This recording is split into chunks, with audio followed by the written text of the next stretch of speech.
Hello, everyone. This is JT Keating. I'm the Vice President of Product Strategy here at Zimperium.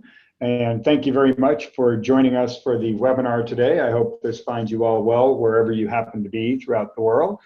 I am going to be joined by Kern Smith, our Director of Sales Engineering, to show some capabilities as we dive in as an ongoing continuation of May as EMM month that originally was May as MDM month, but even though the alliteration was better, EMM, of course, has been the evolution. And we're going to be focusing on Zimperium and how we integrate in with Citrix. And you guys all know the drill. We've got a Q&A capability as a part of the session. So if you have any questions, feel free to put them in there. And when we get finished with a few setup slides and then the demonstration that Kern's going to run through, then we can come back and hit the questions. Also, if you have any technical difficulties or anything, use the chat box and we'll be able to monitor that and then see if there's any help we can get. And naturally, we will provide the slides and have an archived video of the webinar when we're completed. So with that, we will dive straight in. To start off with, as we all know, mobile is the new PC. This just happens to be one of a gazillion different stats that are showing that. And this particular one, this comes from a group called Zenith, and it happens to be talking about the total minutes per day on the internet, desktop versus mobile, and it's roughly a little over 2 hours. I would actually kind of like to know who these people are because it seems to me that that number should be a lot higher. And at the same time, traditional desktop utilization continues to drop and drop and drop. So mobile is in fact the new PC, but with that, there come new threats, and they are vulnerable to attack. Gartner has defined this market space as mobile threat defense. It is separate and distinct from EMM, hence the reason we're integrating in, and as we'll be showing you with Kern here in a second. But as platforms, they are susceptible to attacks, but the attacks are a little different than traditional endpoints. For instance, in traditional endpoints, we're very used to thinking of antivirus. We're used to thinking of malicious apps that come in. And there are in fact, malicious apps on mobile. But as one of the structural differences of mobile versus traditional endpoints, apps are containerized and apps are not able to actually mess around with other apps. They can be carriers to do other things, which we'll talk about. But they are by themselves, they can't play with other apps. The vast majority, we put out a global threat report every quarter. The vast majority of malicious apps are for fraud. They're really focused on consumer attacks more so than enterprises. Zimperium was built from the very beginning to stop targeted attacks against enterprises. Hence the reason that we are the most enterprise-friendly and capable solution out there, including integrations like we're going to be talking about here with Citrix. In targeted attacks, the primary way, if I'm going after XYZ company, if I'm a hacker, I'm not going to drop an app in the App Store and hope somebody from XYZ company downloads it. What I'm going to do is I'm going to sit in a coffee shop across from XYZ's headquarters, for instance, or one of their offices. I'm going to scan traffic, I'm going to do rogue access point, something along those lines to be able to actually find somebody from XYZ. Once I do that, I'm going to take advantage of my surveillance to be able to know what vulnerable operating systems are out there and attack that directly. Now, this conversation is not about threats, but one of the things we can tell you is traditionally about 70 to 75% of endpoints are on out-of-date operating systems. And the hackers know this. There is no such thing as a centralized patch management system in mobile, so it is a very, very easy platform to go after. Users are the admin, they make really bad decisions, and there is no patch management. So these are the attack vectors. Now, the rules of security are simple and finite. One of those is persistence. If an attacker is going to take over a device, he wants to be persistent. The only way to really do that in mobile is to actually compromise the device or elevate privileges in some way, shape, or form. It's not just with malicious apps. So the platform is real, it's exploding. You guys know this because obviously you're using Citrix, so you've already enabled some mobility right there, but the attacks against these are increasing exponentially. The reality, 100% of our customers have detected mobile threats, 100% across that DNA. So, you know, one of the questions is, how do I know? Well, as soon as you put our stuff out there, you know, and that is a key component. Good news is, so is the solution. The solution is real as well. We have a list of top differentiators that are driving a significant number of the utilization of our solution by governments, financial institutions, healthcare, retail, education. It goes through the entire list. And here's a list of them. Security is only as good as your research team. Ours is the absolute best in mobile threat research around the world. For instance, our team, Z Labs, and there's a page on Z Labs on our site if you want to continue to track their blogs and track their disclosures. Our amazing team, which I can say because I'm not part of that amazing team, disclosed more vulnerabilities in 2017 than all the major competitors combined by 10 to 1. So these guys are very, very good. We're the only one that has machine learning-based detection of device, network, and malicious apps. We are the only one that does all of our detection on device. I mentioned that one of the primary attack vectors, the primary attack vector for a targeted attack, is a network-based attack. Well, if a hacker controls your network, if all of your detection is in the cloud, you don't have any detection. It's basically been cut off. We are the most enterprise-ready and friendly solution, whether it's everything from the ability to handle multiple EMMs in a single console, whether it's the ability to operate on any cloud, which we're the only one that can do, whether it's the ability to do on-prem, dedicated SaaS, we can do all that, and the list goes on. And Kerm is going to be hitting on some of those. And then finally, although not directly relevant to the conversation about Citrix, we have one engine which is called Z9, and Z9 is that machine learning based detection that is at the core of everything that we do. It can detect 0-day and never before seen attacks across DNA. Z9 can be deployed out in one of two ways. Oh, hang on, I'm not sure what that was all about.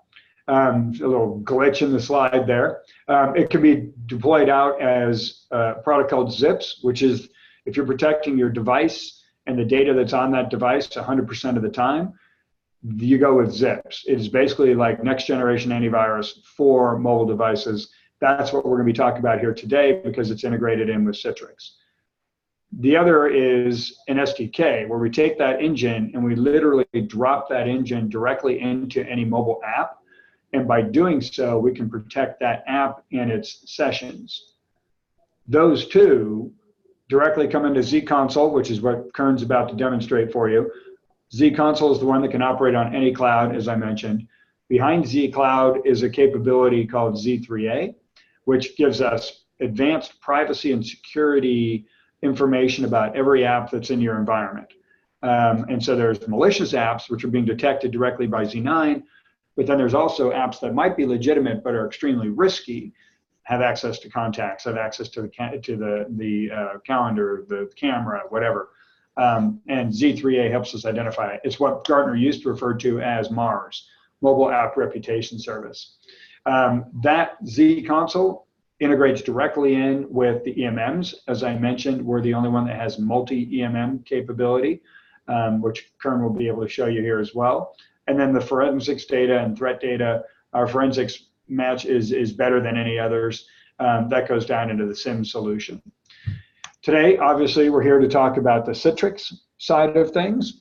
And so with that, what I'm going to do is pass the baton over to Kern, and he can actually get into the demo.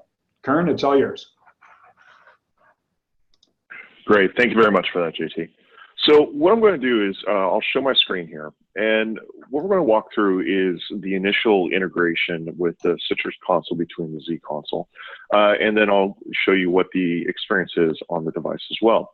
So in this instance, I have my Z console set up. And to JT's point, a Z console, basically the admin console, this can exist or be deployed into any cloud, anywhere, It also additionally can be deployed in both a shared SaaS model or in your own dedicated environment where you would be the only folks that have access to that. Now, from the integration standpoint, the Citrix integration is set up under our managed and MDM setting here. And to JT's point, we can support multiple MDM integrations from the same console. In this case, we're going to focus specifically on the Citrix instance. I can add any additional MDMs from here or go in and we'll just edit this pre-existing one. So there's a few things that we input into the integration wizard. The first is the API URL. Typically, this is going to be over 443 or 4443, depending on your configuration. And then there is an admin account that is put in here. This allows the Z console to make the API calls directly to the Citrix console. That admin account can be controlled within your Citrix environment. From there, you can go ahead and label this environment whatever you want. So for example, you may have a development instance or a UAT instance and then a production instance. Well, we can support all those integrations from a single pane of glass, so you don't have to log into another tenant or another console to manage it, but you can also track it and label it however you want. We can then sync the user information, and by user information, really all I mean is first name, last name, and email address. There's no password syncing or anything like that. But you can set default passwords for the user accounts that then get created on the Z console, or actually mask the user information so we don't even know who the user is and you can't view any of that. So from there, we go to next.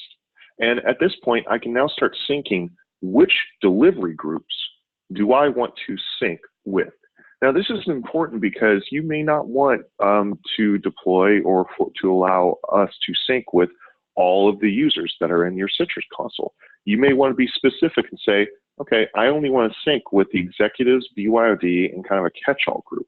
Importantly on that, you can also start defining policies and hierarchies to say if a device is a member of both the executive and the BYOD group, I may have different policies set up so that that device will get the executive policy instead of the BYOD. So now you have group-based policy definitions. From there, we click finish, and that's really as easy as it gets for that. So at that point, from a deployment standpoint, the next step is to deploy the Zimperium Zips application. So the way that this is done is under configurations.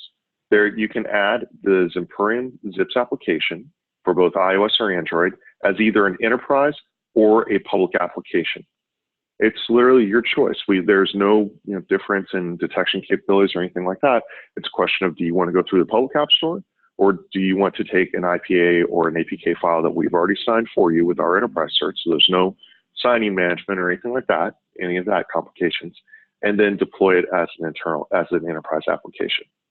Once that's deployed out for iOS, you can actually set up specific policies for what's termed ad hoc enrollment, so that we can push down a configuration, essentially a P list, to inform Zips, okay, what device are you on, what's the environment you need to automatically enroll into, so that there's no interaction required from a user for inputting a password or user credentials.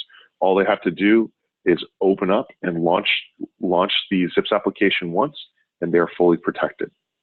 From that point, you can see we finished the sync. You can now start defining different policies based on the group membership. So for example, I may want to define different privacy policies for my Citrix BYOD devices.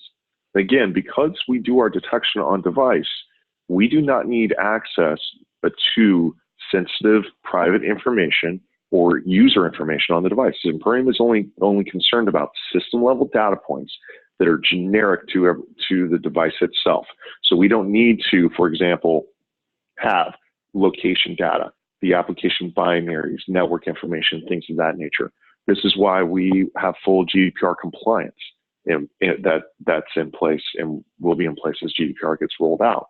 That's the advantage of that on-device detection. That also allows us to be able to deploy this Z console anywhere you want it to be deployed into any cloud and with any deployment model. So I can do different custom privacy configurations, again, based on the group membership of the device. From there, I can start setting up different role-based access from an admin perspective, again, leveraging the groups from Citrix. So I can restrict what, say, a level 2 support person would be able to access, so they could not view the Citrix execs in this instance. The other part of this is on the policy side. So if we detect an attack on the device using the Zips application, you can configure automatic policies to take place based on the detection. So if I want to go in and set up a policy for my main group here, I can set up different things from do I want to enable the detection in the first place, to the severity of the actual threat, to what is the alert on device that I want to send to the user. And if I do want to enable an alert on the device, what is the text that I want to put into that alert? So it doesn't need to be what's out of default. You can actually just say, you are getting hacked. Well, you probably wouldn't say that, but you can put it into your own corporate vernacular, or additionally support it in whatever native language is set up on the device as well. So from there, we can start taking on-device actions outside of the MDM protocols for Citrix. So things like enabling a network sinkhole to blacklist or whitelist a specific IP or domain connections from the device. And then leveraging the Citrix integration, we can start taking specific Citrix MDM commands like locking the device or removing the Citrix applications from the device to remove corporate information from there. And if the threat can be mitigated, we can undo those actions or send and also send automatic email or text notifications to you as an administrator anytime this type of threat happens within to a device that belongs to this group, and then deploy from there. So what happens at that point is on the device, you have I'll log in here. You have the device enrolled into the Citrix environment. And you can see here, Zips is deployed to the device. The application would be installed locally onto the device. And once the user opens it one time, that they're then fully protected with device safety, network safety, and application safety to be able and to allow them to go out into the wild, do their work, and have confidence that their devices are not under attack. Or if they do become under attack, you have confidence that automatically proactive remediations can take place to prevent data exposure and that attack from spreading. So JT, I'll hand it back over to you. Thank you, Kern. And actually, we can just kind of leave that up as the background, and we'll see if there are any questions. So, folks, as we're sitting here, again, use the question and answer section. If there aren't any questions in a minute or so, which I don't see so far, then we will just wrap it up a little bit early. But that never causes problems for anybody. So I will just see whether there are any questions. Kern, while we're waiting, is there anything in my kind of upfront, commentary or whatever the case may be, whether it's the threat landscape or anything else that, that you think, needs a particular emphasis, from your experience, because you obviously are out there with dozens and dozens of customers. You might be on mute if you're answering. Yep, you are absolutely correct. I was on mute. So I think one of the biggest things, that we talk to customers about a lot is, you have to, mobile threat detection, mobile threat defense really kind of breaks into two buckets. The first one, and those buckets are risk and then active threat detection. So, the first step that we typically take with any customer is, how do we reduce your risk profile? So part of that is, what is the OS version that your devices are on? And more importantly, which devices can actually be upgraded? because there's a very different item, especially, you think about Android or, things of that nature, where, hey, because of delays in cellular carriers pushing out upgrades or things of that nature, the device may be on a vulnerable OS, but it can't be upgraded. So you're not going to keep hammering the user with, you need to upgrade, you need to update your OS, because there is no update on there. So understanding kind of the risk posture and what the exposure is on that, and then, having those enterprise capabilities to say, well, here's how you proceed further. We're finding that to be a big differentiation. The other aspect is, profiles. So for example, being able to understand on iOS, and this is information that we can actually query from Citrix, the Citrix console directly, which profiles are installed on the device, and are they managed or not? So basically, this is a great use case that we saw out there, where we did a MDM integration with a large customer running about 25,000 iOS devices. We, even before Zips was deployed, by syncing with the MDM console, we were able to do a risk analysis. Part of that risk analysis was understanding they had, over 1,300 devices with unmanaged profiles installed on that, and a significant portion of that subset were third-party VPN profiles. That then led, us down the path of, oh wow, those third-party VPNs, while the user was using them to say, go in and watch the latest soccer game, what the actual VPN providers were doing is they were scraping all the network traffic that was being sent off the device. So now you have exposure of all of the information going back and forth. Essentially, it's as if somebody's constantly doing a man-in-the-middle attack on there.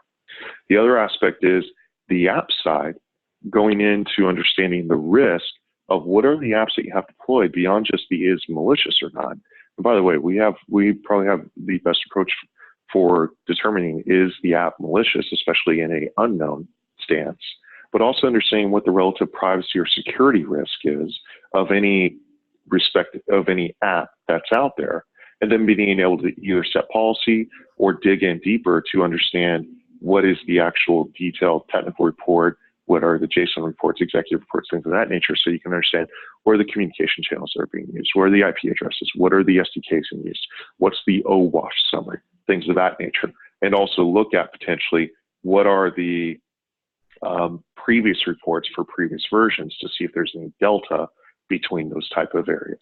So that's kind of the initial part of how do we reduce risk, and then going into, great, we've reduced risk, now let's set some proactive policies in place so if an active threat happens, we can cut it off at its knees before it progresses to that advanced persistent state. Very cool. Very cool. Thank you, sir, and thank you for your time. We don't have any other questions, and so with that, what we will do is we will bid you all a good day. And as I mentioned earlier, the recording will be up on the website here before too long, and we can get slides available to folks as you want as well. So thank you very much, and Kern, thanks again. Y'all have a great day.